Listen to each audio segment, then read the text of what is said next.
So this evening, our Dhamma talk is going to be by Bhante Vimal and Ramsey. And this is Joshua Tree number 6 at Dhammadina Vipassana Center in Joshua Tree, California. And it is March the 7th, 2011. Tonight's talk will be Majjhima Nikaya number 19, Two Kinds of Thought, the Dvedhāvitakka Sutta. Not bad.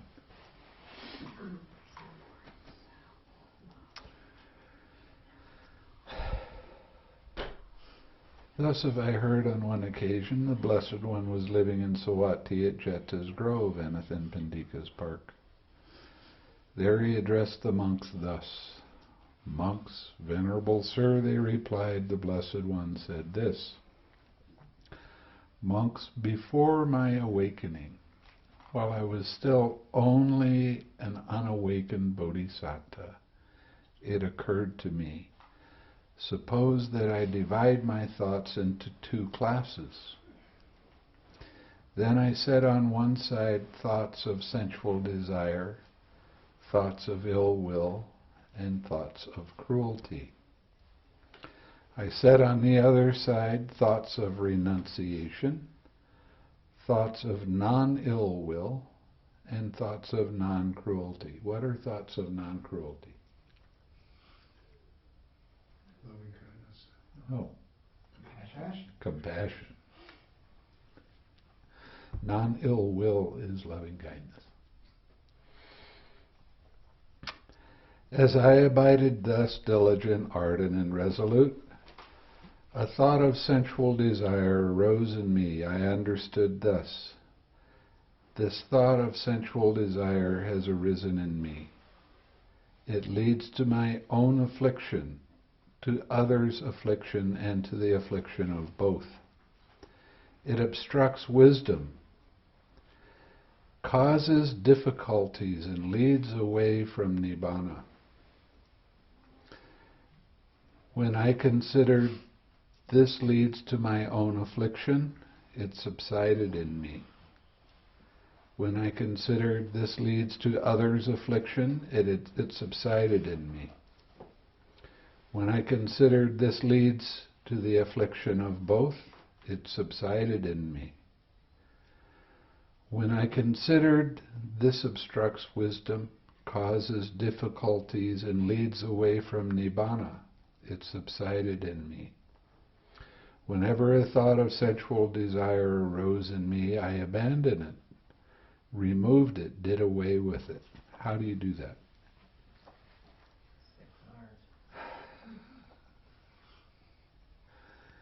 By practicing the 6 R's. You recognize that's what your mind is doing. You let go by not keeping your attention on that feeling and thought. Then you relax the tightness caused by that distraction. You smile, bringing up that wholesome thought, and come back to your object of meditation. It doesn't matter what the distraction is, you treat all distractions in the same way. This is right effort. It's part of the Eightfold Path.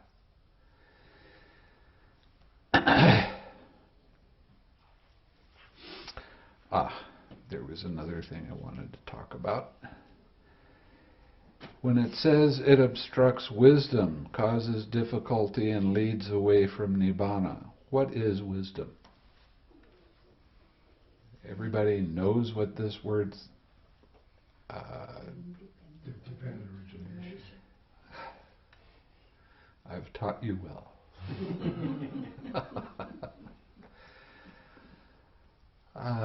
Anytime you hear the word wise, wisdom, seeing with wisdom, it's always referring to the links of dependent origination. I gave you some of that last night. A feeling arises, Right after the feeling arises, then there is the I like it, I don't like it mind, craving. Right on its heels is clinging. Clinging is all of your thoughts, opinions, concepts, ideas, and story about why you like or dislike that feeling. Then you have your habitual emotional tendency. Now, with the clinging, you also start taking your thoughts and your opinions and your ideas and your concepts very personally. This is my idea. These are my thoughts. I'm right. Everything else is wrong. So, in a lot of discourses that you hear from other monks or teachers, they'll tell you to cling to nothing. What are they actually saying? They're saying, let go of the idea that it's yours personally. They might not ever say that, but that's what they're actually meaning. But I never say cling to nothing. I say crave and cling to nothing. Because if you still have that craving there is still attachment. That's why the relaxed step is so incredibly important. Because if you don't relax and let go of that craving, then you bring that craving back to your object of meditation, and that leads your meditation away from attaining liberation. It's really, really important to relax, because you never will truly understand the Third Noble Truth if you don't have that relaxed step in there. You won't understand the true cessation of suffering. In a lot of the suttas, the Buddha will talk about ignorance and craving in the same sentence. Like, these are the two biggies that you really have to understand very well. What is ignorance? According to what the Buddha taught. Ignorance is not seeing and understanding the Four Noble Truths. Now, what's the root word of ignorance? It's a verb, to ignore. That's why ignorance arises. Because you're not seeing how this process actually does work. Now, it's really kind of an amazing thing when you start to understand the links of dependent origination. Dependent origination has the noble truths with each link.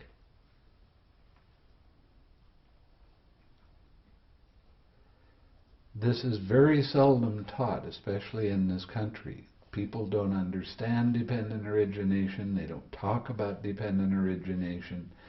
They read some of the things that some of the Asian monks say about dependent origination, and the first thing they'll tell you about dependent origination is, it is so hard to understand. It's like having the weight of the ocean on your head. It just pushes you down and you won't be able to grasp it. And then they give a talk on dependent origination, and they make it so hard to understand that it's really true. But dependent origination is easy to understand once it's explained to you.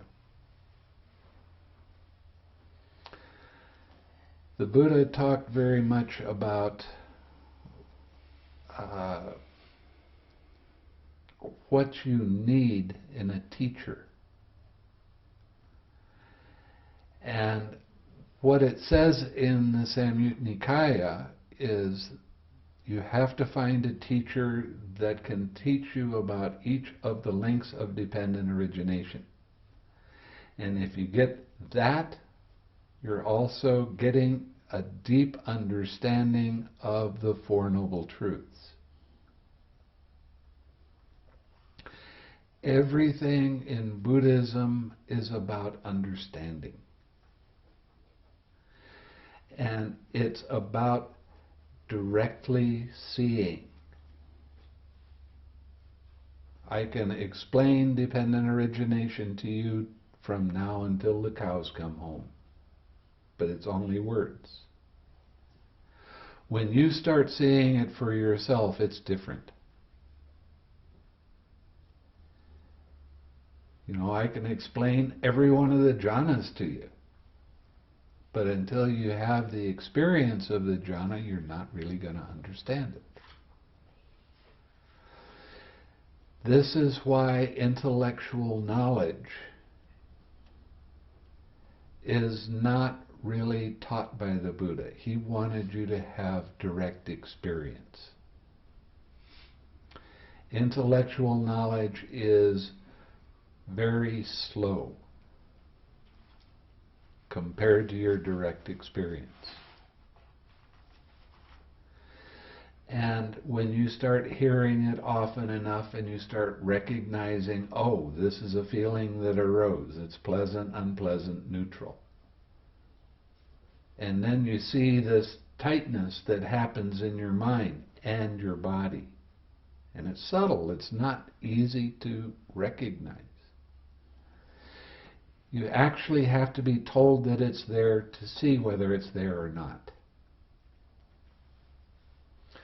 So when it comes to understanding, you have to have the voice of another person to explain it. And then when you see it, Now, we've been driving across the country, and for some reason, a lot of the billboards that we were seeing, they said "wow" on them. And I kind of tend to call this kind of meditation an "oh wow" meditation. Because you hear about this stuff so much, and then you see it and you go, "oh wow."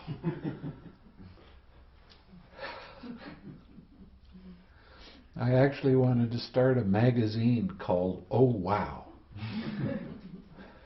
Maybe one of these days it'll actually happen. But getting back to the word wisdom, anytime you hear the word wisdom in the Buddhist text, it is referring to being able to see, understand, and recognize the Four Noble Truths and the links of dependent origination. Dependent origination and the Four Noble Truths are the backbone of the Buddha's teaching. And it's really kind of amazing that an awful lot of teachers teaching meditation never talk about it. And it's kind of amazing that when you come and listen to me talk about it, that's what I talk about a lot. The reason for that is they're using commentaries to find out what they think the Buddha was talking about, instead of going directly to the suttas. Now this is really an important thing, because the commentaries are one person's opinion. And other people can read it and they can agree with it, but that doesn't necessarily mean that it's as accurate as it could be. But when you start hearing it from the scriptures, from the texts, and you start seeing how the texts are intertwined and they mention many things over and over and over again, then you start to get the idea, this is so consistent, this must be close to the actual thing. But again, it's only intellectual knowledge. You have to not believe what you hear, you have to see it for yourself. And when you see it for yourself, nobody can talk you out of what you've seen, because you know it.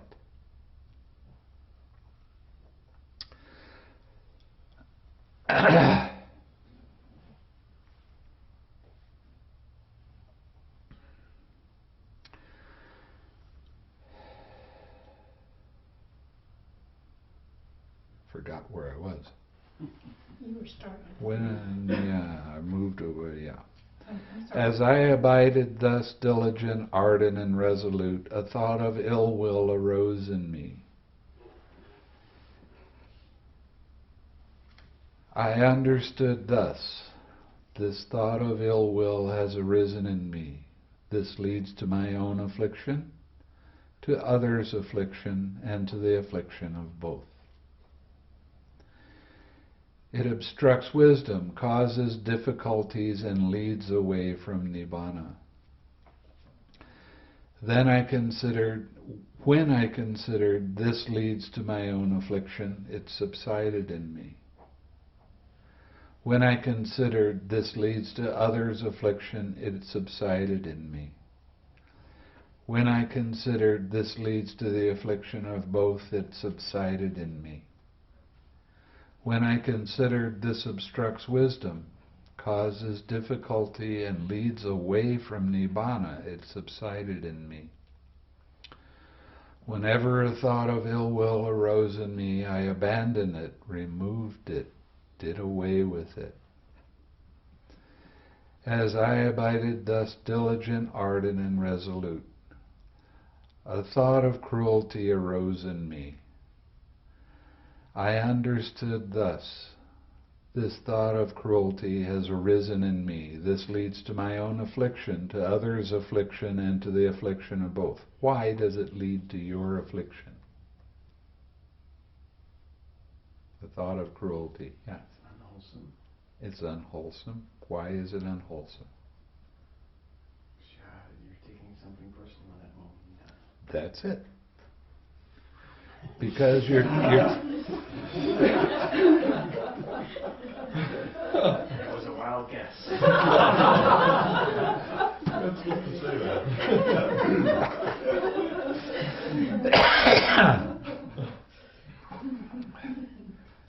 every time you take a thought of ill will or a thought of sensual pleasure or a thought of cruelty, and you start taking it as yours personally, what does that mean? That means that craving is there. Craving always manifests as tension and tightness. Craving is the I like it, I don't like it mind. And that leads to more thinking about and justifying and making excuses and telling yourself you're right to have these kind of thoughts and these kind of feelings. And that leads to all kinds of suffering. So the more you can realize when these kind of unwholesome things arise in you and your mindfulness is sharp enough to see that tightness in your mind, and you use your 6 R's right then, what happens? You let go of craving. And because craving doesn't arise, clinging won't arise. And if clinging won't arise, your habitual tendency won't arise. If your habitual emotional tendency doesn't arise, then birth of action doesn't arise. And if the birth of action doesn't arise, sorrow, lamentation, pain, grief, and despair won't arise. You won't suffer. Because you realize how this process works. That's dependent origination. But it takes very sharp mindfulness to be able to recognize that when it comes up because of our old habitual emotional tendency. Somebody says something and this feeling of dislike arises. This feeling of pain arises. And then that craving. And this happens fast. I mean, that was 100,000 arising and passing away of dependent origination. This stuff is fast. It really happens quickly. As you develop the 6 R's and start to turn it into an automatic process, not by saying recognize, release, relax, re-smile, return, and repeat. This is a flow. Okay, it's recognize, release, relax, smile, return. It's a flow that as you develop this more and more, and you only have to do it a few 100,000 or 1,000,000 times before it turns into a habit. But once it gets into be a habit, then as soon as that painful feeling arises, your mind automatically releases. Then you don't have all of your concepts and opinions and ideas and all this other stuff arising. And what does that mean? You have a purified mind. That's what we're working for. A mind without craving in it is a mind that is pure. Okay. Monks.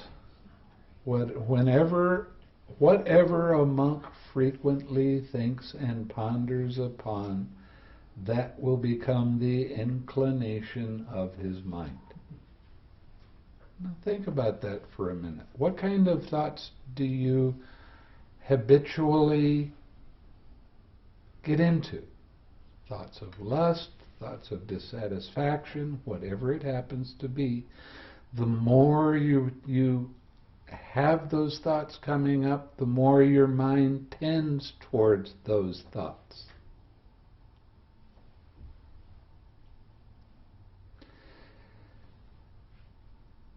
Whatever a person frequently thinks and ponders upon, that will be the inclination of their mind. Your mind will incline towards that because of habitual tendency. Because whenever this kind of feeling comes up, I always have that arise. That emotional habit. When somebody says this, I always act that way. Why?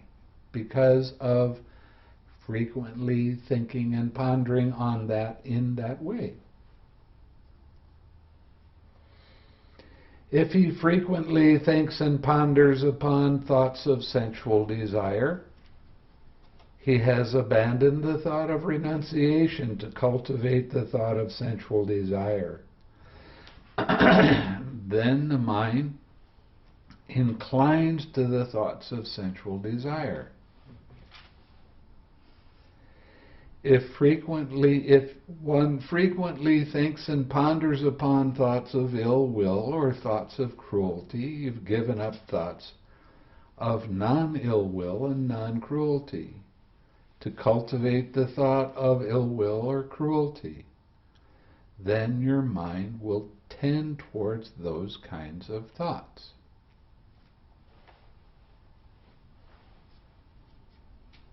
What we're trying to do here is break that old habit. One of the interesting things about Buddhism is that as you begin to change, it's going to put you through changes. Because you're going to start to see how you are causing your own suffering. You're causing your own pain. There's nothing out here that causes your suffering. You cause your own suffering. This is one of the things that drew me to Buddhism, because you didn't have to depend on any outside source. It's all self-responsibility. You can't blame somebody else. You can't shove it away because you're doing this to yourself. You're unhappy? Why are you unhappy? What do you frequently think and ponder on? Things that make you unhappy. Well, who's doing that to you? You're doing it to yourself. Excuse me.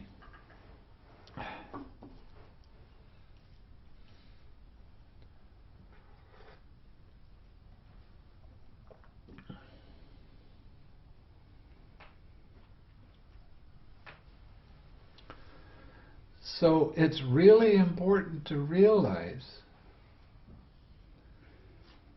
that you're responsible for you. Nobody else can be responsible for you. Nobody else gives you the reactions. You have the reactions because when this kind of thing arises, I always act that way. When somebody says something I don't like, I always get angry. When somebody wants something from me and I don't want to give it to them, I always act with anger. You're causing your own suffering. So what to do? When you practice the 6 R's, when you practice your loving kindness, sending happy, uplifting thoughts out, what are you doing? Frequently thinking on happy thoughts. So what's going to come up in your mind?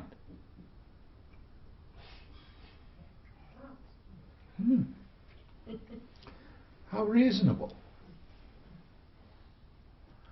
So the more you practice radiating loving kindness, it's like that sutta that I talked about last night. It doesn't matter what somebody else says, whether it's timely or untimely, whether it's true or false. It doesn't matter.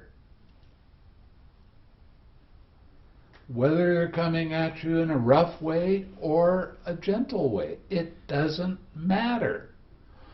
What matters is what you're doing with your mind. When you frequently think and ponder on thoughts of loving kindness to other people, that means you need to practice that a lot. And when you radiate loving kindness to other people, using them as the key, the reminder, to start sending loving and kind thoughts to all different beings around you. How are you affecting the world around you? When you see somebody else smiling, what happens? They smile back. Now, I live in the Bible Belt.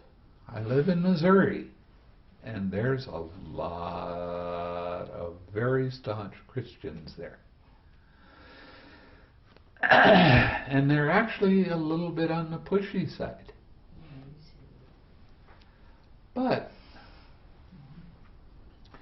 in the 7 or 8 years that I've been there, don't cross your legs, please.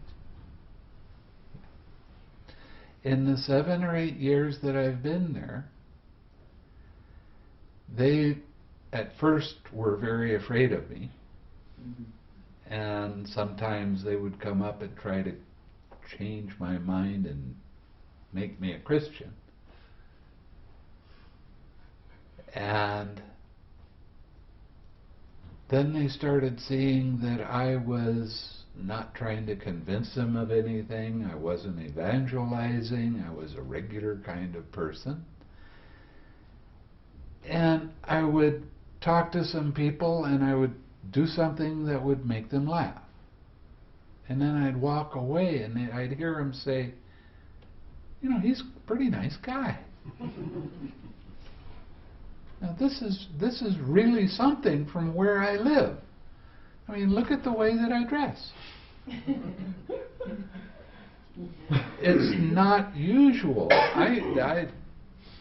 I started making up a game in my mind that every time somebody stared at me, I'd charge them $1.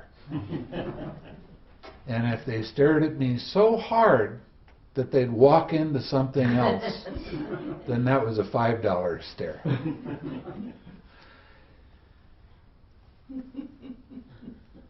But why in a short period of time they started coming over? If I was at a restaurant, they'd come over and they'd start talking. They weren't pushing me away. They weren't afraid of me anymore because I wasn't trying to convince them of anything. And I was radiating loving kindness to them.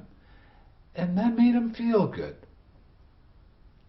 It didn't matter what they were talking about. The more you can get into the habit of thinking and pondering on happy, uplifting thoughts, the less you have the desire to curse other people, to use foul language, to harshly judge other people. The more you start having compassion arising. It takes practice. But meditation is all of life. Life is meditation if you start using it that way.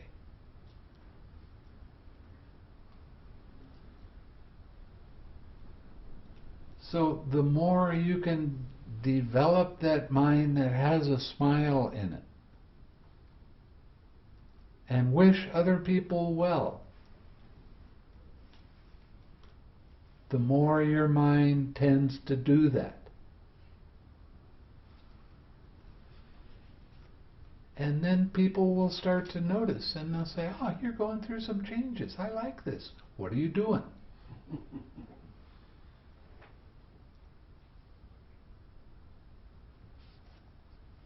It takes strong mindfulness to remember, to keep doing it. Because you get caught up in your thinking and doing this and doing that, and you forget. And it's okay to forget. Just remember again. Practice it again. Practice keeping your smile going. Practice having an uplifted, happy mind. Oh, but this person came to me and said that. So? What difference does that make? What are you doing with your own mind? Are you disliking that? Are you getting into your old habit of, I always act this way when that happens? Old emotional, habitual tendency leads to pain, sorrow, lamentation, grief, and despair. And frustration and anger and whatever else the catch of the day happens to be.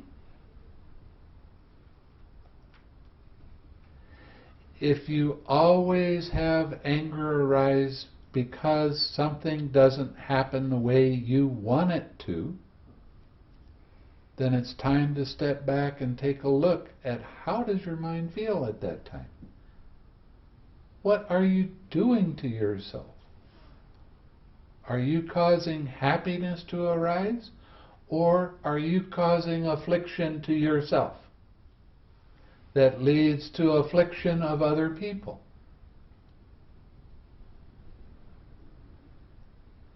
Buddhism is about complete self-responsibility. How do you want to live? It's up to you. Nothing out there has anything to do with you. It's all inside. It's all in the mind, you know. That's what George Harrison said, or one of those Beatles, I don't remember. Oh, John Lennon. It was John Lennon, that's right. It's a matter of practice. That's why you're here. Why am I insisting that you smile all the time? I want you to change your old habits into new habits. The more you have a smiling mind and a smiling face, the more it will come up. And when it comes up, your progress really starts to take off. It works. Honest. But don't believe me. Do it and see.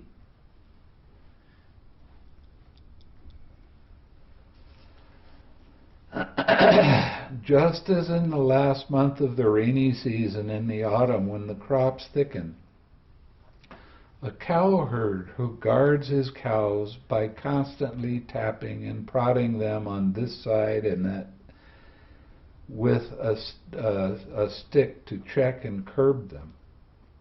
Why is that?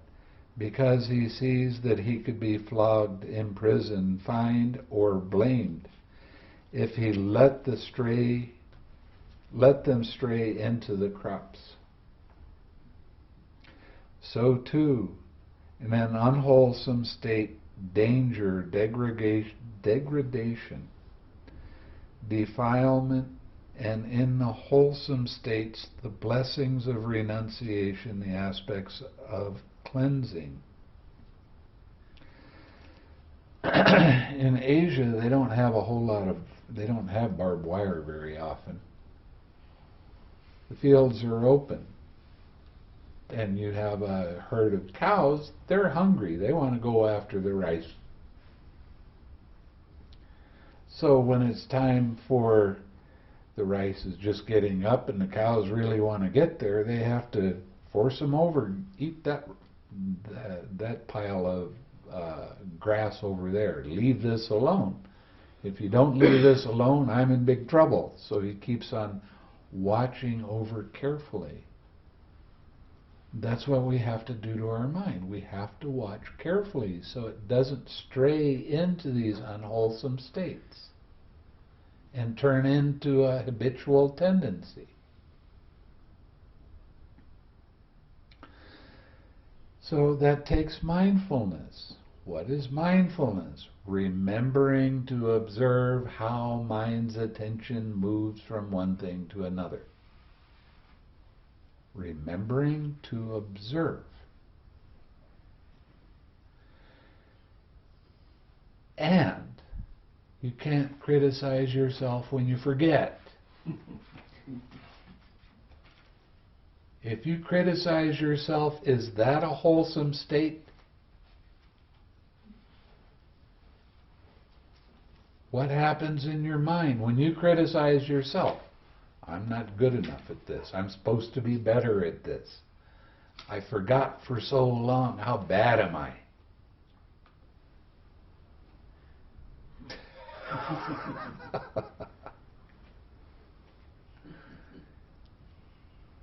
Every critical thought that you have is unwholesome. Why is it unwholesome? Because this is me, this is mine, this is who I am.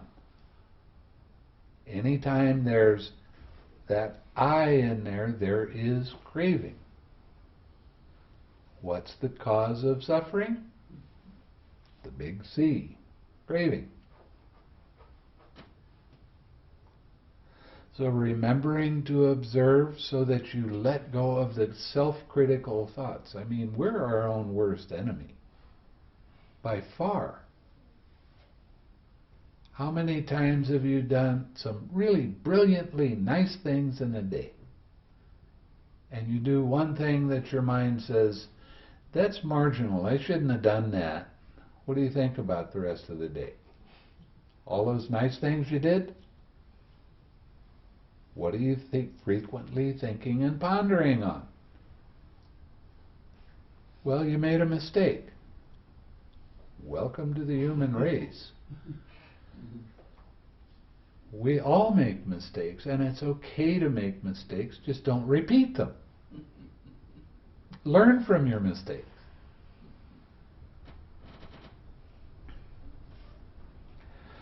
Learn self-appreciation.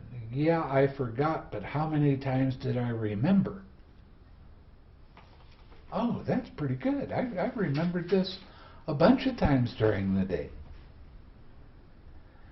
When I was in Asia, I had some students that were coming to our class, and they were really trying the loving kindness very hard. And I said, okay, here's what I want you to do. I want you to keep a pad and paper and write down during the day every time you radiate loving kindness to somebody else. See how much you can do it. And this school teacher came to me and went, you know, I really tried hard all day at school, and I could only radiate loving kindness during the day a total of 8 minutes.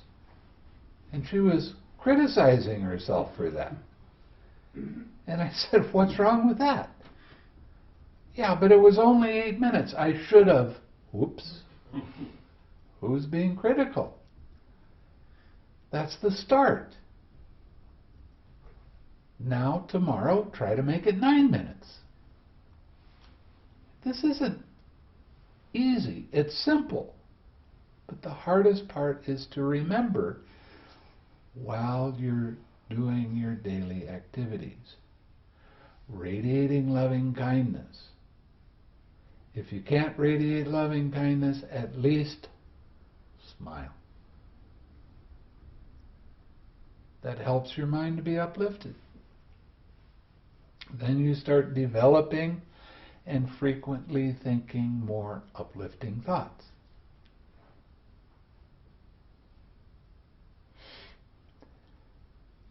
A lot of times people come to me that have kids that are 5, 6, 7 years old. When can I start teaching them how to meditate? Now, they have the idea of meditation only as sitting.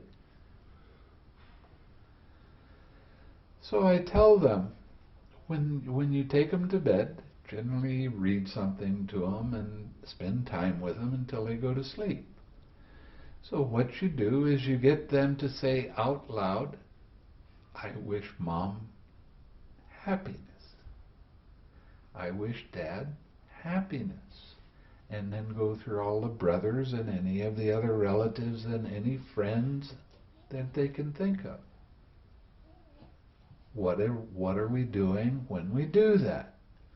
We're getting them to frequently think and ponder on happy thoughts and wishing other people the happiness that they're feeling. And then they start carrying that into their life. But kids are real amazing because they will mimic anything that they see. If they see you being angry very often or acting in a way that isn't so good, they'll do the same thing.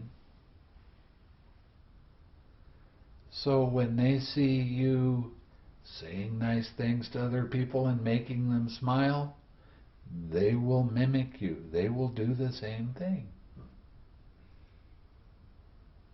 So it's real important to get them thinking about wishing happiness for other people. And that is meditation.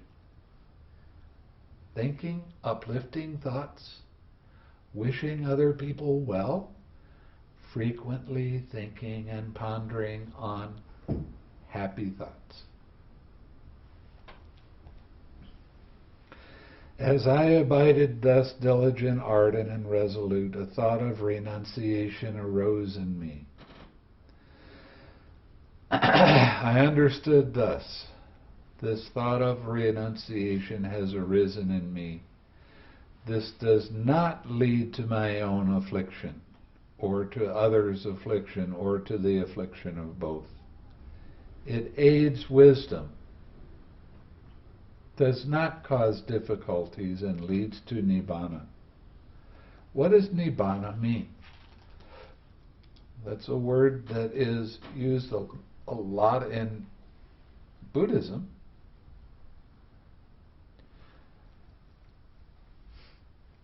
Ni means no.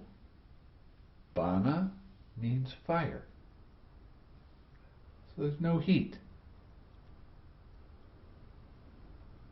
What is craving? It's a mind that has fire in it. It has heat in it because of identifying.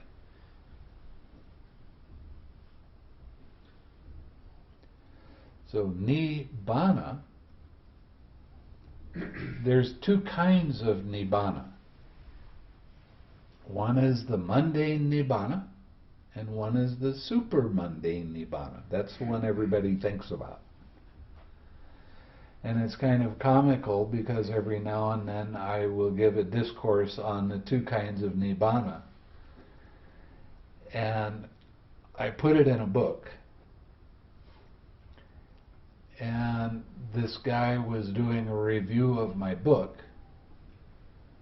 And he got to that and he'd never heard of that before. And he started criticizing up one side and down the other. What is this other kind of nibana you're talking about? Every time you let go of craving, there's no more fire. Nibana. That's the mundane kind of nibana. That is the cessation of suffering at that time. What happens when you let go of that craving? Your mind is clear, your mind is bright, your mind is very alert, and it is pure because there's no fire in it.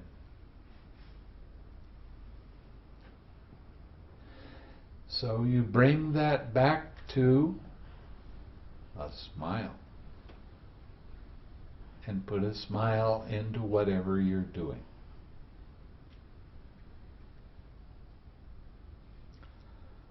Life is supposed to be fun.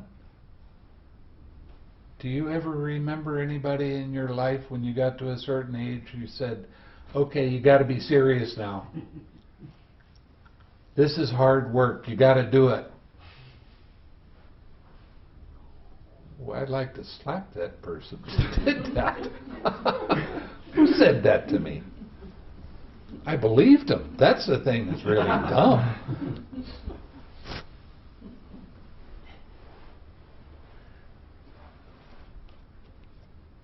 I mean, there's nothing as brilliant as a 4-year-old child. They come up with the darndest things. They're always asking questions. And they have absolutely brilliant senses of humor. They'll keep you chuckling all day if you allow it. Be a 4-year-old. It's a lot more fun. They have a sense of wonder that is, nobody can compare to it. Everything is new to them. Beginner's mind.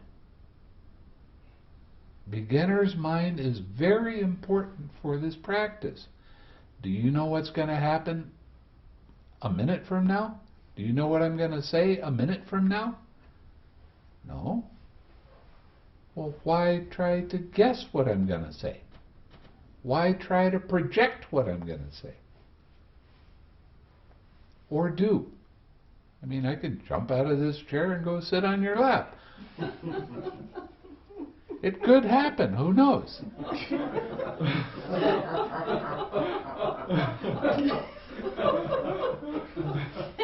Now, how does your mind feel? I'm thinking Vinny right now. I can do it to him. No, you can't. Okay, I can do it to him.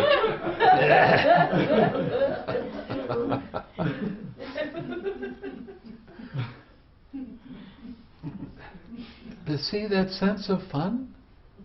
What does it do for your mind? If you put a sense of fun into what you're doing while you're doing it, then the past and the future don't mean anything. It's only what you're doing right now. It's not enough Not enough?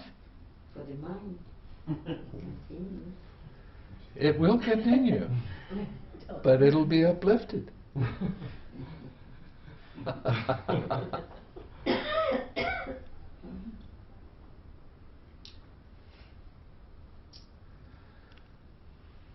What you frequently think and ponder on, that's the inclination of mind.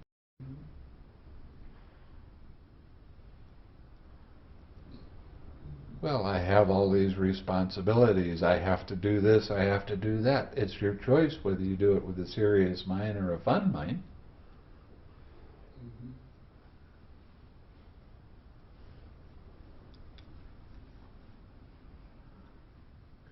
A lot of times I say it's more fun to have fun.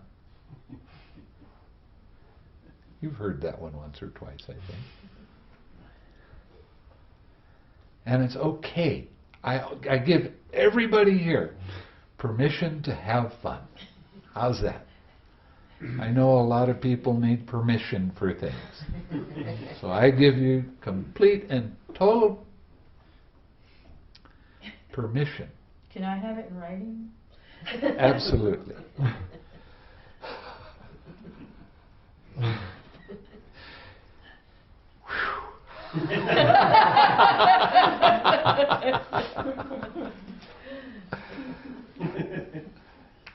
And that was just a sense of fun.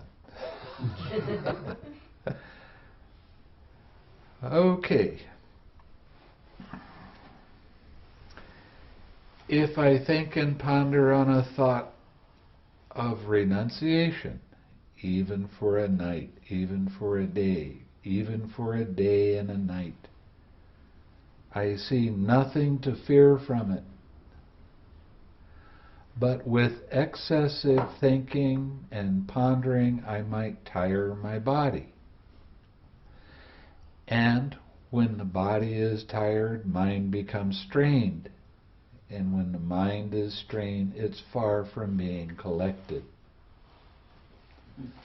So thinking isn't it. It's the 6 R's and the clarity that you have after you've used the 6 R's. It puts you in the present moment. There's no past, there's no future. You are totally alive. There is no distraction in your mind every time you relax that tension and tightness. And then you bring up something wholesome. There's no tension and tightness in a smile or in your object of meditation. The only time there's tension and tightness in your object of meditation is when you're trying too hard. I want this to happen the way I want it to happen. Got to get out of the way.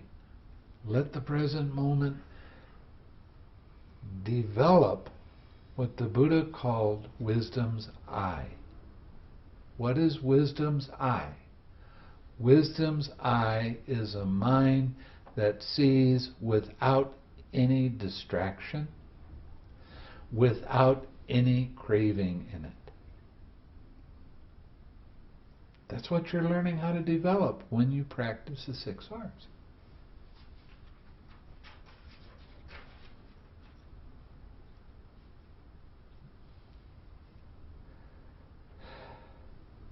So I steadied my mind internally, quieted it, brought it to stillness, and collected my mind. In other words, he got an object of meditation and he stayed with that. Not in a tight way, not in a forceful way, in a very light way. The biggest problem with teaching, especially in America, is convincing people that they try too hard. That's the biggest problem. I mean, everybody thinks that a little energy is good, a lot is better. I got to get this done, I have a deadline, I have to do it right now.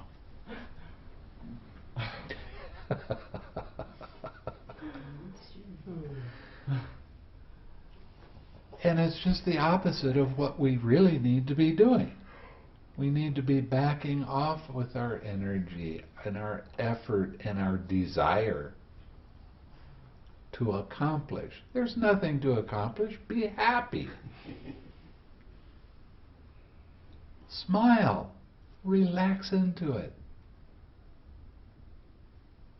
Have fun.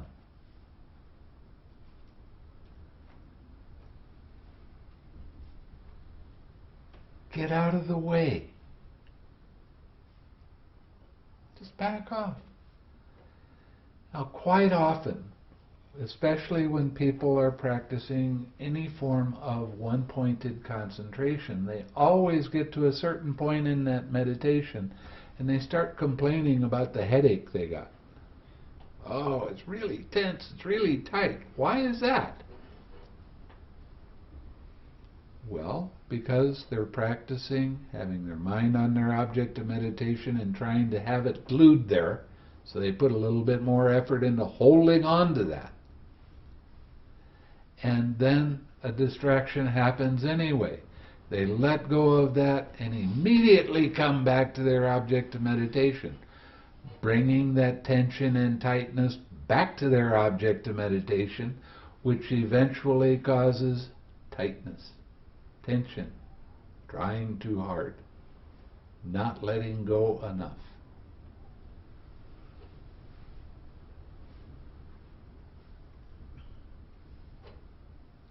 What I'm showing you is your mind is on your object of meditation. It's going to get distracted. Fine, that's okay. No problem with that. Let it be. Don't keep your attention on it. Relax. Smile. Have fun with this. Bring that smile back to your object of meditation. Bring that light mind back. That's how you progress.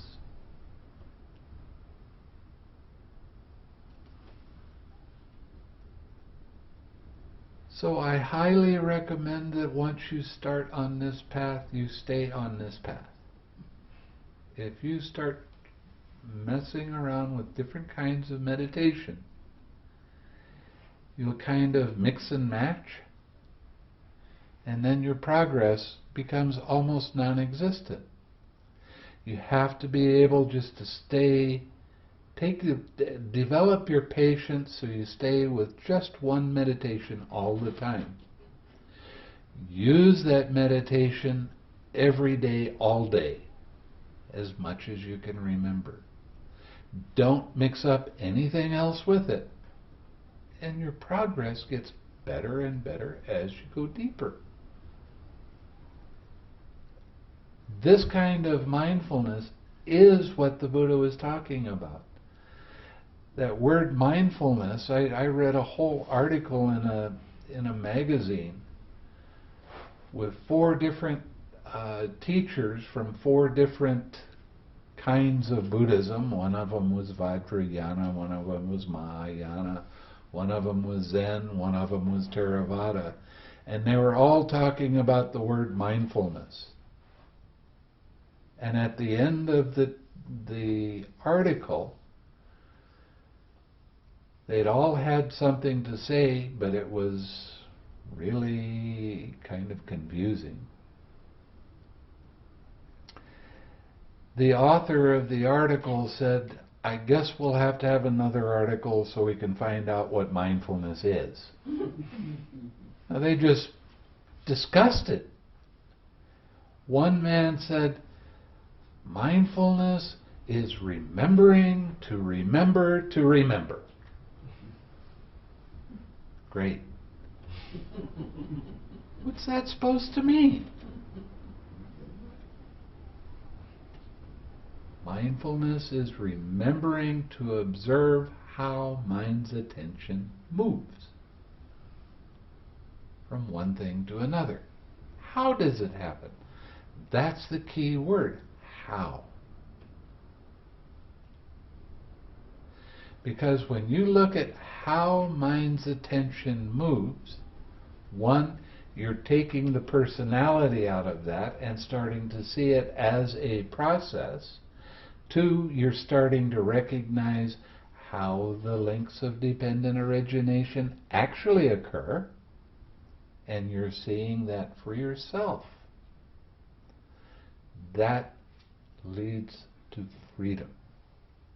That leads to liberation.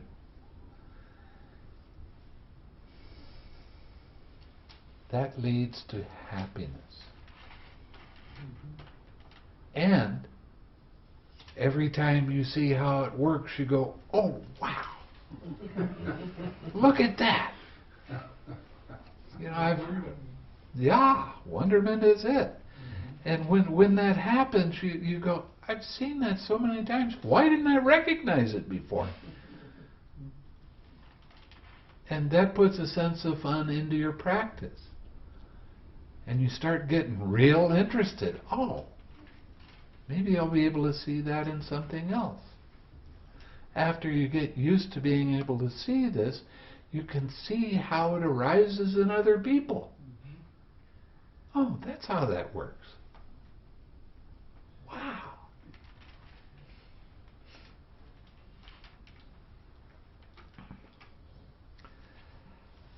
I'll tell you honestly, this path that the Buddha taught is the most interesting thing that I have ever run across. Nothing compares to it. Because I still get oh wows. I can read the same thing to you 100 times, and finally it dawns on me what it's saying. I know generally what it's saying, but sometimes the deep meaning all of a sudden penetrates this thick skull. I am a slow learner. It's really true. Sickening as it sounds.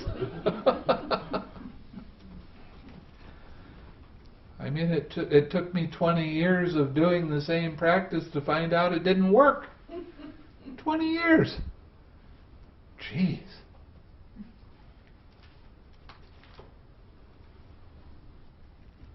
Okay, and then it goes into the same kind of thing about being diligent and resolute.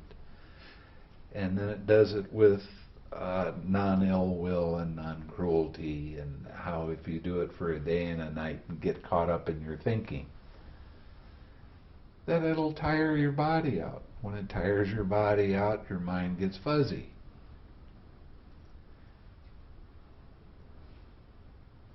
So you have to have different ways to recognize your sloth and torpor. And one of the ways that I've found that really works well for overcoming sloth and torpor when you're sitting is if you've been sitting at least a half an hour, get up and you start doing your walking meditation. Now, I was giving you the instructions in walking just in a straight line for 40 or 50 feet, and then turning around and coming back, just walk back and forth. When you have sleepiness or dullness, you get on your walking path and you walk to the end of it and you stop and you don't turn around and you walk backwards, staying with your object of meditation but walking backwards. You get to the end of the walk, then you start walking forwards. You get to the end of the walk and you walk backwards. That helps you pay attention more. And that extra little bit of energy that you use in walking backwards helps to overcome the sloth and torpor when you go to sit.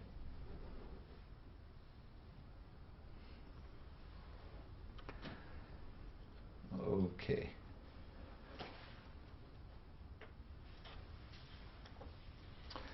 Monks.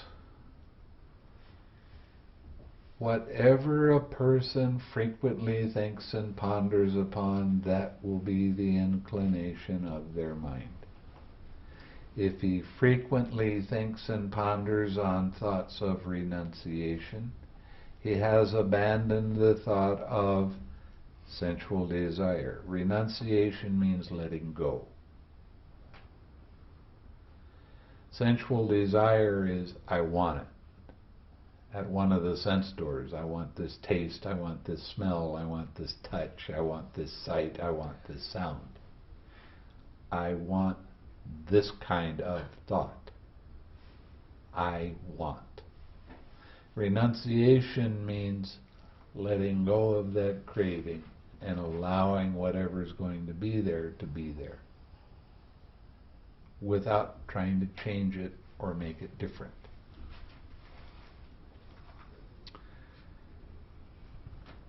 Then your mind inclines to thoughts of renunciation if you frequently think and ponder on thoughts of ill will or non-ill will or non-cruelty.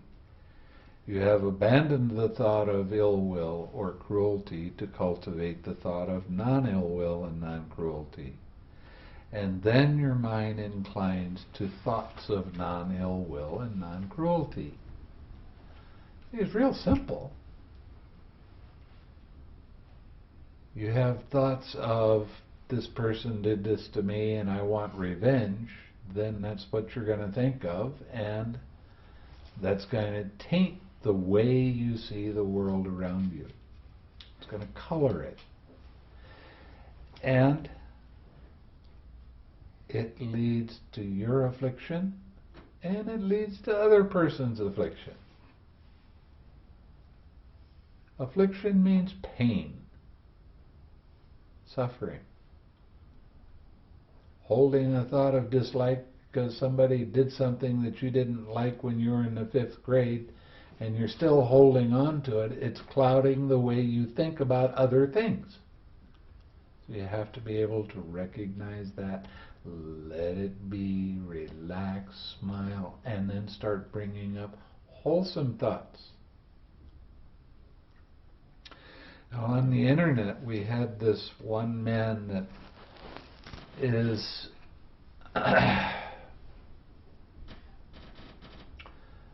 striving very hard in a lot of different ways to be happy and not being very successful at it. So somebody told him, well, you should look at your inner child and then bring up when you were a child that your mother bit your toe when you were 2 years old and how you didn't like it. That's such nonsense, I can't believe it. The whole idea of an inner child is nonsense. Well, my past, my memory of my mother did this to me, or my father did this to me, or my brother did this to me, or sister, or whatever. When I was young, that's why I'm feeling the way I feel now. No, you're feeling the way you feel now because you won't let go of those past things. Those past experiences are dreams. They're not real. That's gone. What are you doing with what you got right now? You can keep on thinking and pondering on the past things and not liking those past things, but you're responsible for your own suffering. So you think and ponder on how much I didn't like it when, or you can change. Change and let go of those other things in the past and bring up a wholesome thing right now. You can do that, or you can make yourself suffer. It's your choice. How many times do we cause our own pain because of a past action or a past disappointment or a past cruelty that happened to us that we keep a hold of and try to get even with the world? Yeah. But sometimes we don't even know that we're holding on to something like that. As you continue pointing your mind in the direction of happiness, these other things will fade away by themselves. You don't have to know what it was. Now, a couple people today were talking about sometimes they don't have the feeling in their heart. They can't radiate it. Well, that's fine. That doesn't mean they're not radiating the loving kindness. It means they can't feel it. And why can't they feel it? Because of something in the past wrapped around their heart, and it takes a little while for the loving kindness to vibrate that, because it was a low vibration that happened and wrapped around your heart. It takes a little while for it to vibrate through that, and then you'll start feeling it, and you've let go of an attachment when you do that.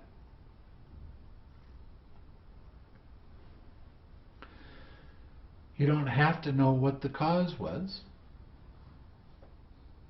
You just feel a sense of relief when all of a sudden your heart says, "Wah," and opens up. Then it goes, "Oh yeah, that's what it's supposed to feel like." Well, you've just let go of an attachment. You've let go of an old hard-heartedness, and now you've replaced it with this uplifting feeling.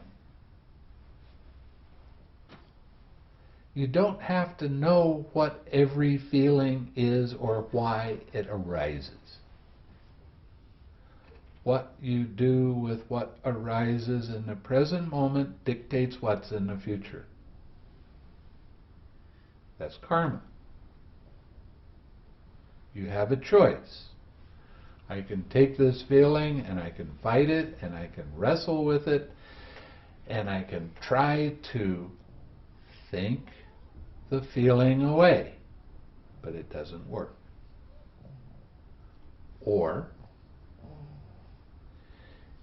you can 6R that feeling and let it be there by itself. Don't keep your attention on it. Doesn't mean that feeling's going to go away right away. You're not using the 6Rs as a stick to beat the feelings away or to control the feeling. You're just not keeping your attention on it. And you're relaxing into it. As you do that over and over again, that feeling will become less and less until it finally fades away. When it fades away, you will feel a definite sense of relief. You don't have to know what it was that caused that or why was it there. It doesn't matter. Why is for the psychologist. And sometimes they have trouble with why. How does it happen? That's what we're interested in. What are you going to do with it? Anytime you fight with the present moment, anytime you try to control the present moment, anytime you try to change the present moment, that's the cause of suffering. Our job is to allow the present moment to be. Well, but there's a memory of something that was really nasty that happened to me in the past. Okay? What is it? A memory?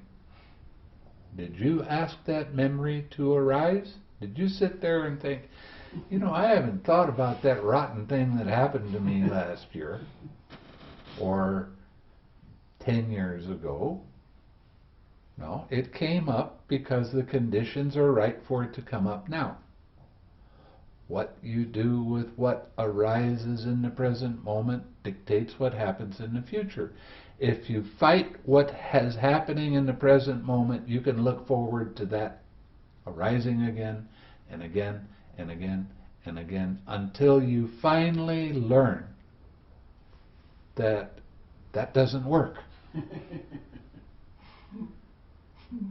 Then you start using the 6 R's and allowing that feeling to be there by itself. Those thoughts, those memories to be there by themselves. Not to get involved with them, not to try to solve anything. Just let them be. Lovingly accept what arises in the present moment and don't keep your attention on it. Then, relax, smile, come back to your object of meditation. If your object of meditation is loving kindness, and you feel like you need some love at that moment, then give it to yourself. It's okay. Doesn't matter. You can spend a whole sitting just sending loving and kind thoughts to yourself if you feel like you need it. Or you can send it to somebody else. It's okay. As you do this over and over again, the resistance that you've had to that past experience, every time you resist it, you try to control it, you try to make it go away, it pushes back and gets stronger. But when you allow that to be there by itself and relax into it, it doesn't have anything to push against. And because of that, it starts getting weak. And eventually, as you let go of your attachment, it just fades away. Then that sense of relief comes. It's like, whew, boy, finally. And then joy arises. You will feel light in your mind and light in your body, and it will feel great. And that joy will be there for a while, and then that will fade away too. Now, one of the things with joy, a lot of meditation teachers, you tell them that you got joy, and they will tell you, don't get attached. And I had 20 years of that. Don't get attached. Every time I had joy, I pushed it away. I didn't want to get attached. But joy and suffering or pain, same coin, different sides. Treat them the same way. When the joy arises, allow the joy to be there, relax, smile, and come back to your object of meditation. That's how you make the joy last longer, by the way. By not being attached to it. But eventually it'll fade away, and then you will feel very tranquil. You'll feel very much at ease in your mind and in your body. That's what the Buddha called happiness. Your mind will stay on your object of meditation, so easily. No effort. I just described to you what First jhana is like. Now, you had a question? Yes, so if you do this one-pointed concentration, the hindrance will not go away, or that... The hindrance doesn't go away, the hindrance gets suppressed by the force of the concentration, which means that it will come up when your concentration isn't so good. Will you feel relief then at all, You mean while you're meditating and you're in that state? Yes. You will feel a kind of relief. But there's no personality development with that. And people that practice for 5 years, 10 years, 15 years, 30 years or more, with one-pointed concentration, they say, well, I've gone this far, I guess this is as far as I go. Or they'll have some kind of experience that the Brahmins, they called it enlightenment. But what is enlightenment? If I tell you something you don't know, I've enlightened you. So they have an experience and they say, this is enlightenment. But there's no real personality development. They still have their angers, they still have their frustrations. But when you're practicing what I'm showing you, there is personality development.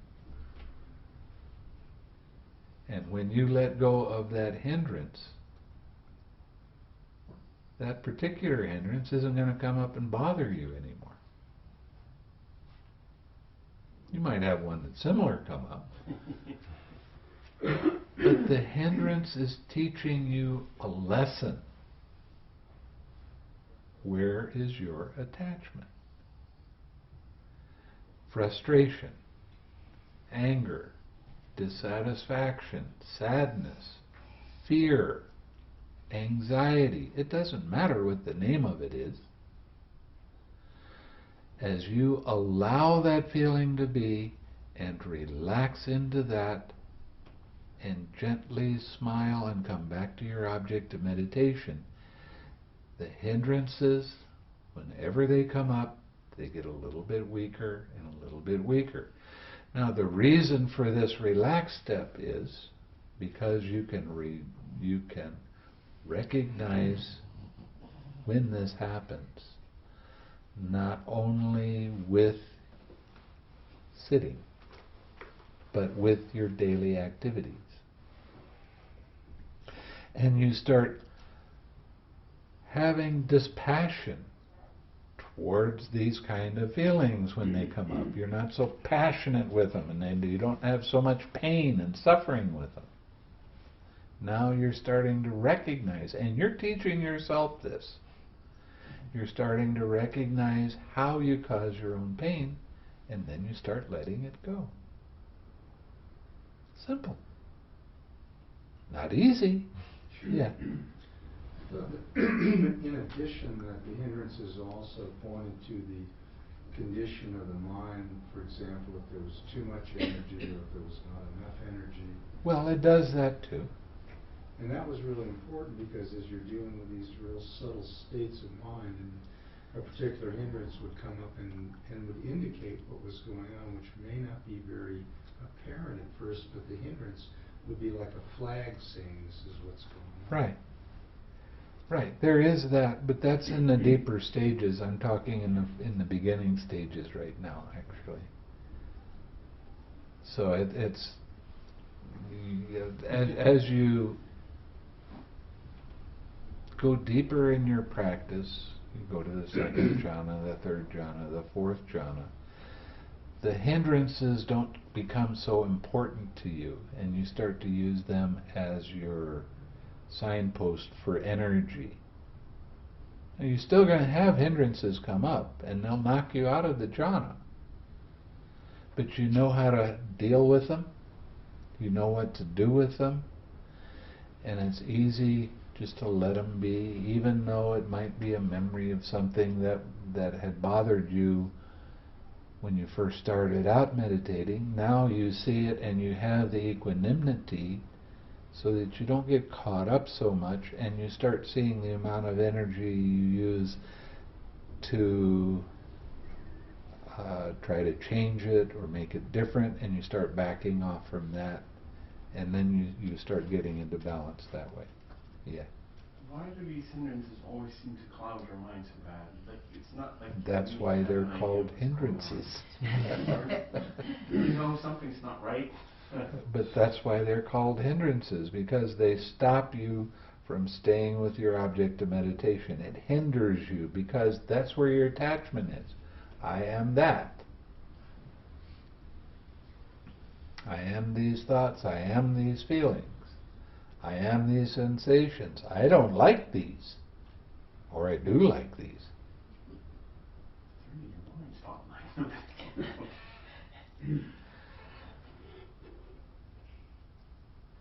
And as you go deeper, you start seeing the hindrances in a different way, because you have more and more balance of mind. So then it gets easier to recognize, how did this come up? And then you start seeing more and more subtle little vibrations and little movements. At first your mind is flip-flopping like this, and as you go deeper it stops flip-flopping so much. As you go deeper, then it just starts vibrating. And you'll be able to recognize that your mind is doing this. And when you can see that and 6R right then, with the right amount of energy, not trying to control anything, just letting it be, then you'll stay on your object of meditation for longer periods of time.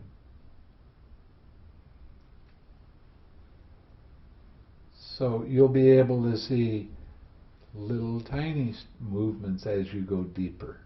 And before long, you don't see any movement at all. You see what happens right before that, which I will not talk about. Anyway, this gives you an idea of the thinking and pondering and how important it is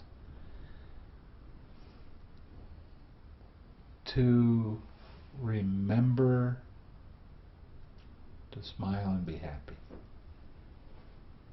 Because then your mind is going to tend towards that. To remember when somebody comes up and starts talking to you, radiate a little loving kindness to them. It does wonders. Believe me, it does wonders.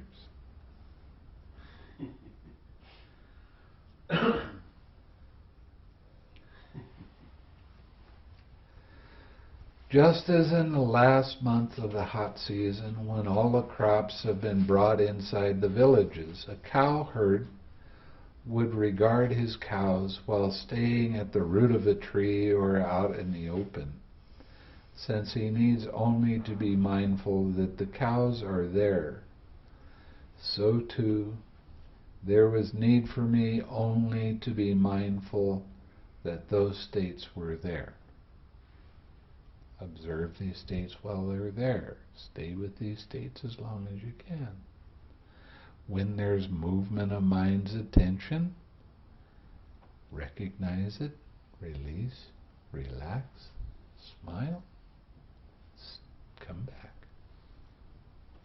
This isn't going to happen at first, because your mind is flip-flopping, because you're not used to doing it. As your mindfulness improves, the flip-flopping doesn't happen as much, and as you go deeper, it gets to be less and less. So you start staying on your object of meditation for longer and longer. And tomorrow we'll hear more about the jhanas and what happens in each one of the jhanas. I don't tell anybody what jhana they're in until they get to a very deep state. Because it's really not important whether you're in the first jhana or second jhana or third jhana.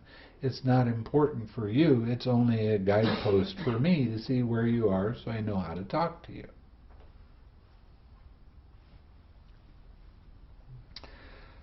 Tireless energy arose in me and unremitting mindfulness was established. My body was tranquil and untroubled. My mind collected and unified. Quite secluded from sensual pleasures, secluded from unwholesome states. How do you become secluded from sensual pleasures? I know you know. You've heard it 1,000 times. How do you become secluded from sensual pleasures? Do you know? When you're sitting in meditation, you close your eyes. The sensual pleasure of seeing, you're secluded from it. You hear a sound, you let it be, and you relax and smile and come back to your object of meditation. You don't let it be a distraction to pull you away and then start thinking about it. Doesn't matter what the sound is, it's only a sound. And it's the same with the smell, and the same with the taste, and the same with touches in the body, and movement of mind's attention. That's how you become secluded. Noticing that it's there, letting it be there, but not keeping your attention on it. Okay? And secluded from unwholesome states. How do you become secluded from unwholesome states? What is an unwholesome state? Each time when you take something personal, you're scraping your mind. All the hindrances. I entered upon and abided in the first jhana.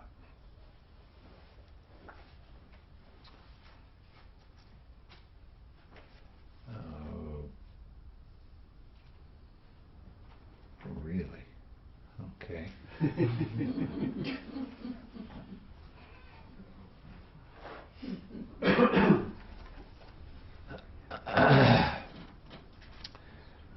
Which is accompanied by thinking and examining thought with joy and happiness born of seclusion. I already described to you what the first jhana is and how these things are. With the stilling of thinking and examining thought, I entered upon and abided in the second jhana, which has self-confidence and stillness of mind, without thinking and examining thought, with joy and happiness born of collectedness. In the second jhana, you start having more confidence in working with the hindrances and learning how to let them go. You start going, oh, this stuff really works. You know, this is good stuff. I like this. And you start having more confidence, and you're starting to you're being able to recognize the hindrances a little bit more easily, and you know what to do with them. Now, this is not only with sitting. This is with your daily activities, because hindrances come up, it doesn't matter what you're doing. They're nasty little buggers, and they like to come up all the time. But what are you going to do with them? That's the one. Now, with this practice, you're able to recognize these hindrances a little bit easier with your daily life. And you'll recognize that you need to 6R. When you practice one-pointed concentration, you don't recognize them at all, and you get caught by them. That's what the problem is when you have absorption concentration. It doesn't develop your personality because you don't really recognize. Anger comes up. I know you don't know. Pride. All of these different things come up and you don't recognize them. With the fading away of joy, I abided in equanimity, mindful and fully aware, still feeling happiness with the body. I enter upon and abided in the third jhana, on account of which noble ones announce, he has a pleasant abiding who has equanimity and is mindful. I'll discuss this more tomorrow night. With the abandoning of pleasure and pain, with the previous disappearance of joy and grief, I entered upon and abided in the fourth jhana, which has neither pain nor pleasure, and purity of mindfulness due to equanimity. When you get to the fourth jhana, then you are considered to be an advanced meditator. Up until then, you still have your rookie status.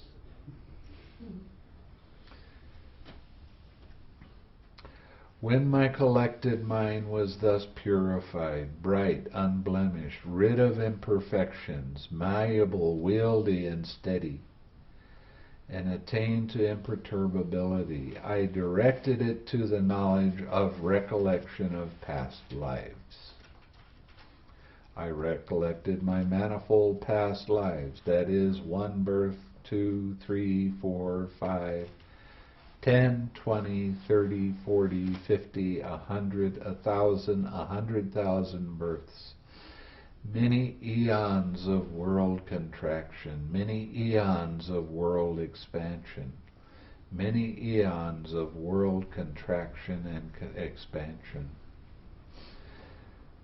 There I was so named, of such a clan, with such an appearance, such was my nutriment, such my experience of pleasure and pain, such my life term.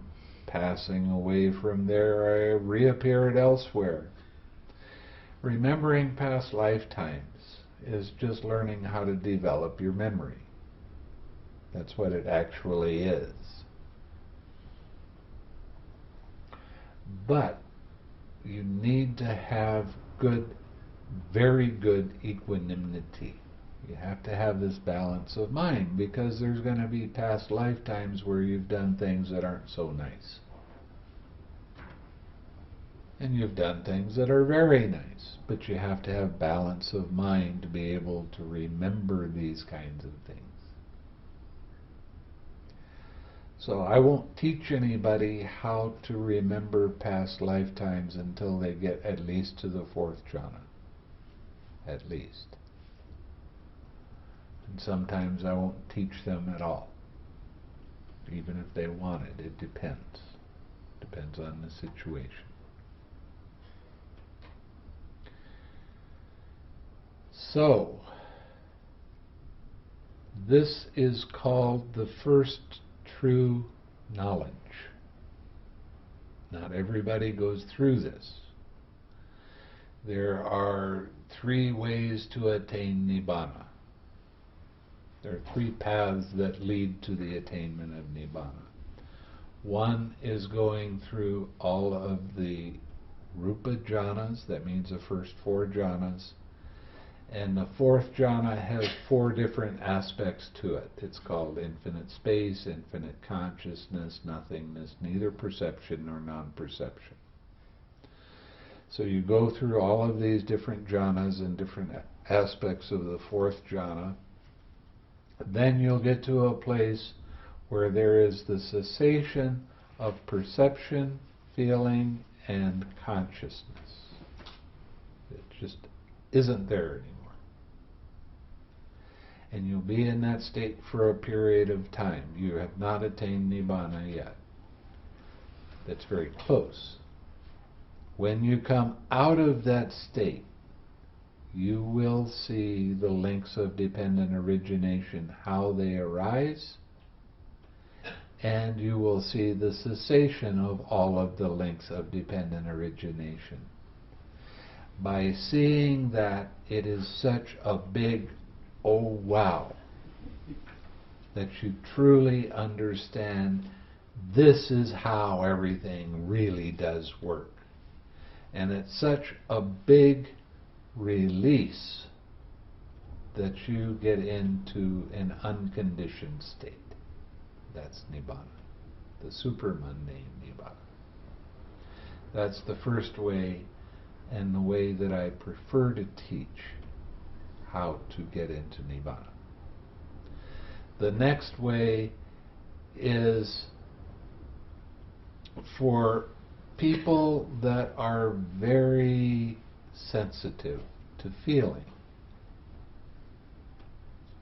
They have a tendency to pick up other people's feelings and they call it their own, and these are the kind of people that are pretty highly emotional.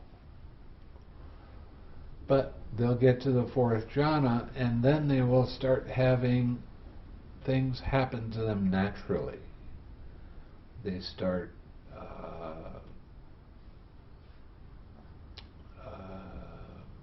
picking up other people's thoughts. They can read minds.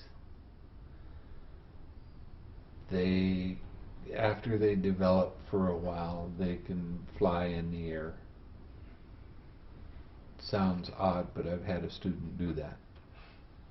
I've had a student develop the divine eye, where they can see things from a long distance away. This one student I had, which she asked me what city my mother lived in. I was in Asia at the time. I told her she lived in Escondido. She told me my mother's address. She told me what my mother was doing at the time. She was sewing something or doing something like that. She could see it in her mind's eye. That's the divine eye. You're able to see that sort of thing. And the divine ear. The divine ear is you're able to hear what other people say from a long distance away. You can hear what heavenly beings are doing and talking about. You can talk to them, things like that. Anyway, you start developing these kind of psychic abilities. It's a difficult path. And I prefer not to have students that are so sensitive to feeling that they start doing these things naturally, because it's hard to control. And they start thinking they're pretty hot stuff. I can do this. I can see other worlds. I can see what's happening on this planet or that planet. So what? That's okay, you can do that. So what?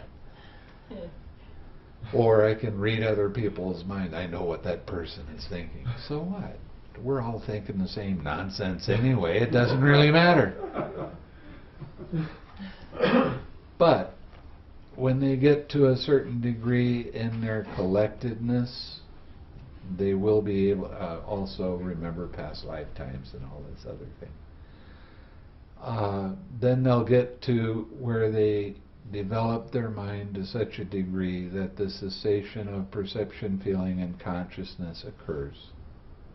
When they get out of that, they will see the links of dependent origination, then they will attain nibbana. That's the second way of attaining nibbana. The last way is the way that the Buddha did it. It's called the three true knowledges. And that is getting to the fourth jhana, remembering past lifetimes, seeing the passing away of other beings in other realms, then the cessation of perception and consciousness, seeing dependent origination, and attaining nibbana. Those are the three ways that this happens, according to the text. Okay.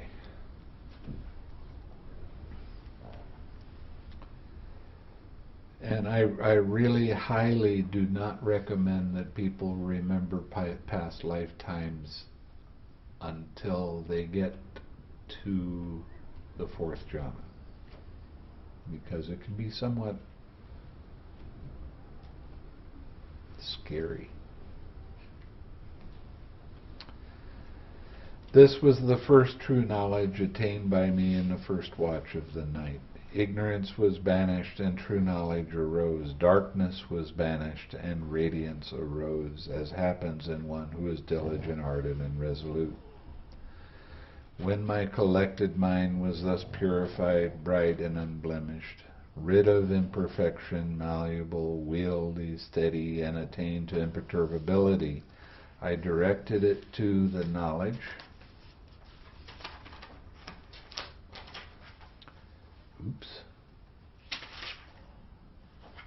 of passing away and reappearing of beings, with a divine eye which is purified and surpasses the human.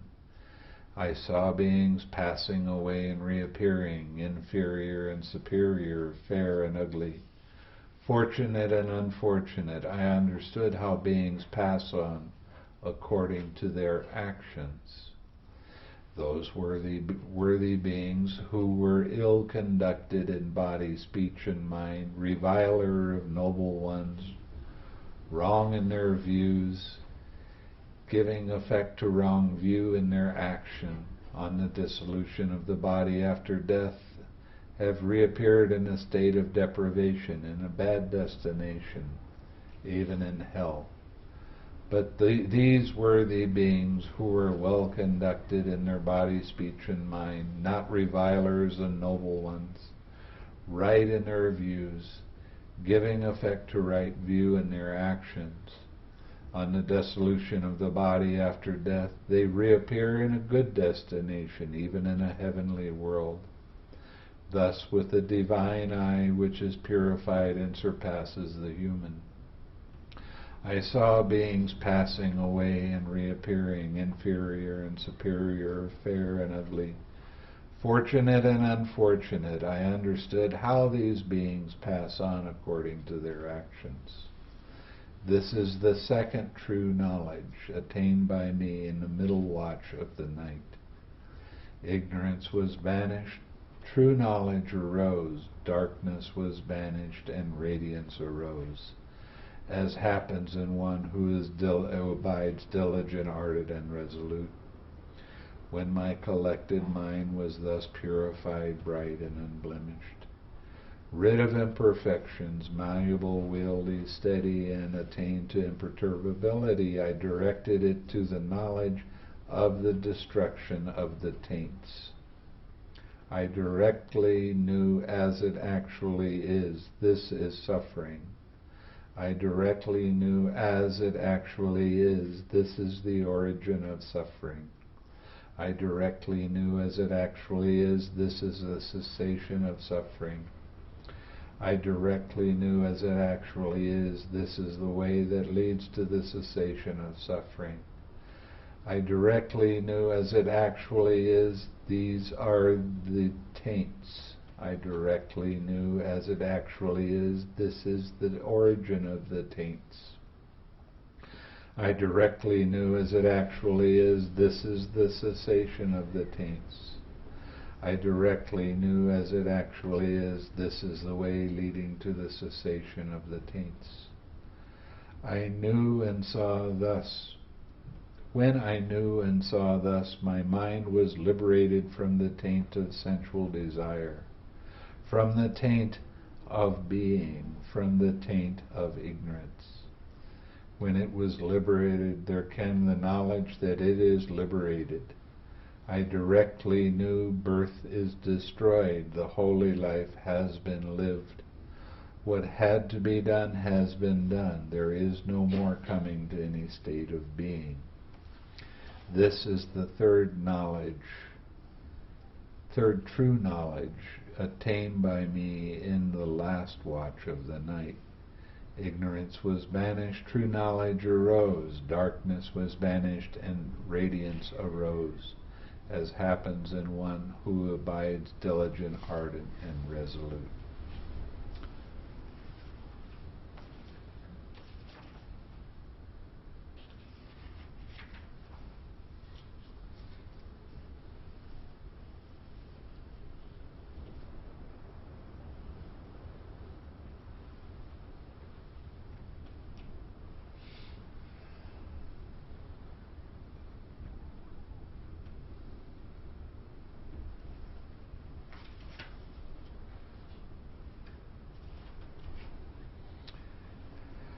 Suppose, monks, that in a wooded range there was great low-lying marsh near a large herd of deer, where a large herd of deer lived.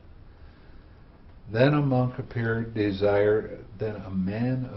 desiring their ruin, harm, and bondage, and he closed off the safe way and good path to be traveled joyfully, and he opened up the false path and put out a decoy and set up a dummy so that the large herd of deer might later come to some calamity, disaster, and loss. But another man, desiring their good welfare and protection, he reopened the safe and good path that led to their happiness, and he closed off the false path. He removed the decoy and destroyed the dummy, so that the large herd of deer might later come to growth, increase, and fulfillment.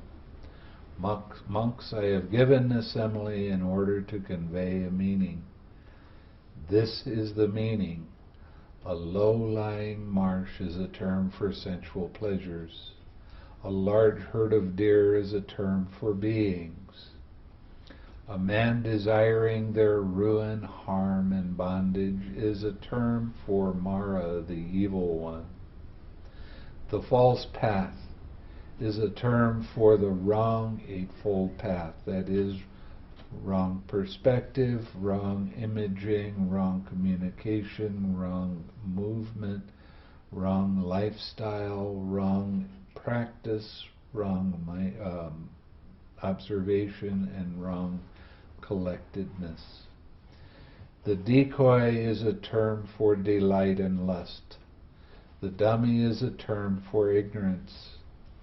The man seeking their good, welfare, and protection is a term for the Tathagata, accomplished and fully awakened. The safe and good path to be traveled joyfully is a term for the Noble Eightfold Path. So, monks, the safe and good path to be traveled joyfully has been reopened by me. The wrong path that has been closed off, the decoy removed, and the dummy destroyed. What should be done for his disciples out of compassion by a teacher who seeks their welfare and their compassion for them? That I have done for you, monks. There are these roots of trees, these empty huts. Meditate, monks, do not delay, or else you will regret it later. This is our instruction to you. That's what the Blessed One said. The monks were satisfied and delighted in the Blessed One's words. So there are these empty seats in a building that's out of the wind. Meditate, or later you'll regret it.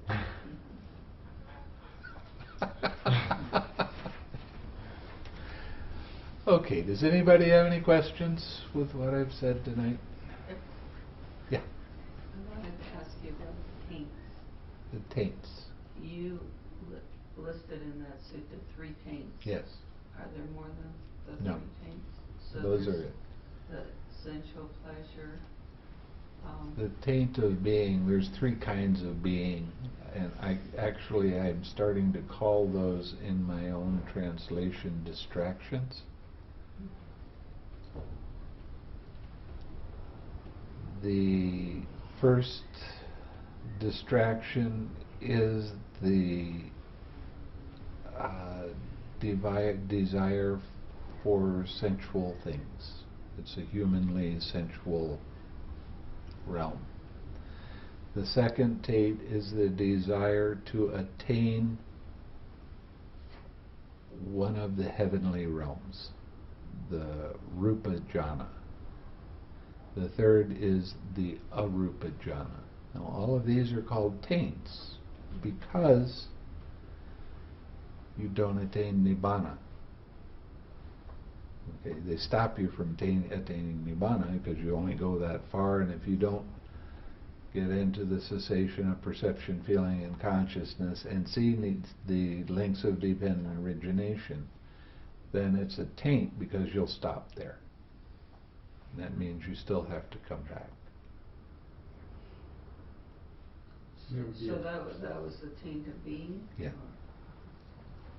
And the other taint is the taint of ignorance. Not really knowing and seeing dependent origination and the noble truth. My second question is that in the fourth sutta, where the Buddha describes his, or whatever sutta you were reading, describes his awakening, he talked about seeing the Four Noble Truths and then seeing the taints. Right. And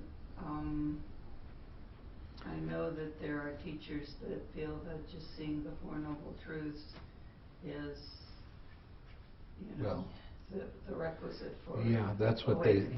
what they say. But it has to be the Four Noble Truths and the dependent origination.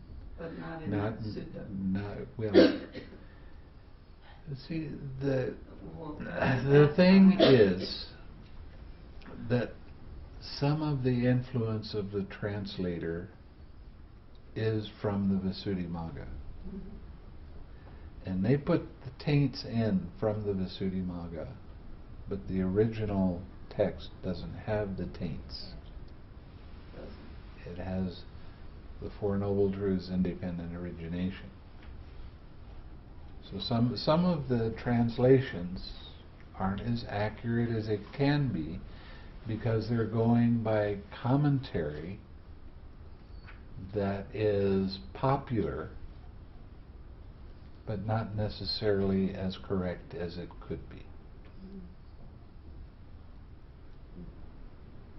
That's why I'm starting to redo all of this and going back to the Pali and seeing what it says. And I'm actually choosing a lot of different words right now that are closer to, that's not that the translation that I'm using is wrong, it's just that it's done by a scholar who doesn't have much practical experience, and I'm working with, this is going to be for meditators, for practical, and try to use the practical words so that it's easy to understand and apply it to the meditation. So that It's not much of a job. It'll only take 5 or 6 years. Piece of cake. So the taint is the satisfaction of that understanding and the willingness, or maybe the thinking that is sufficient or enough. Well, it's still a distraction. Okay, you still have the distraction of sensual pleasures. You still have the distraction of attaining a jhana but not going any deeper than that. Yeah, that's what I was talking about. Yeah.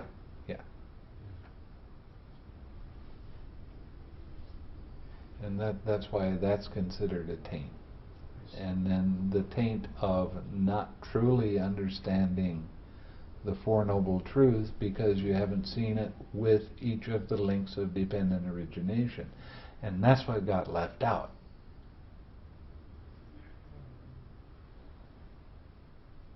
So I've got major work ahead of me. What can I say? And I'm sure it's going to be criticized ever so heavily. But I don't care. I don't care. Okay, anything else? No more questions? I have a Okay. question. I haven't really heard you talk much about the third kind of feeling, and kind of Maybe You will. pleasant or painful, neither pleasant nor painful.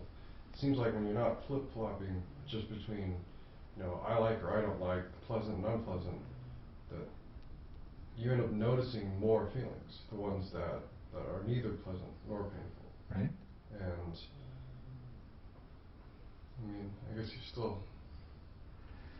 There's danger in neither pleasant nor... there's danger in pleasant, unpleasant, and neither pleasant nor unpleasant. The neither pleasant nor unpleasant or painful. There's danger in that because the feeling arises and you don't really care. So you don't pay attention to it. Yeah. So you don't have that strong mindfulness to see what it is.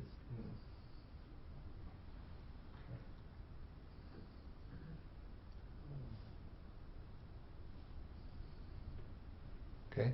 Okay. You'll hear more of it, I promise.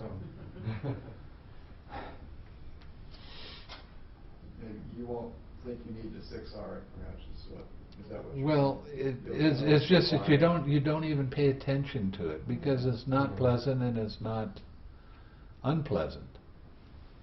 The pleasant, it grabs hold of your mind. The unpleasant grabs hold of your mind. The neither pleasant nor unpleasant doesn't grab your mind, so you just kind of, that's nothing. So you don't recognize it as a feeling.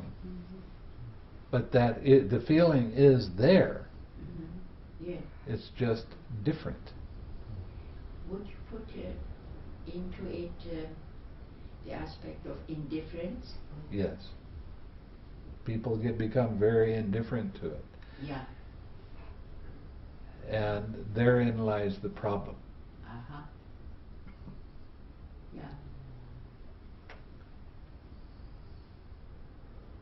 You'll hear more about this, I promise. One of these days I'll go through all of the different kinds of feeling.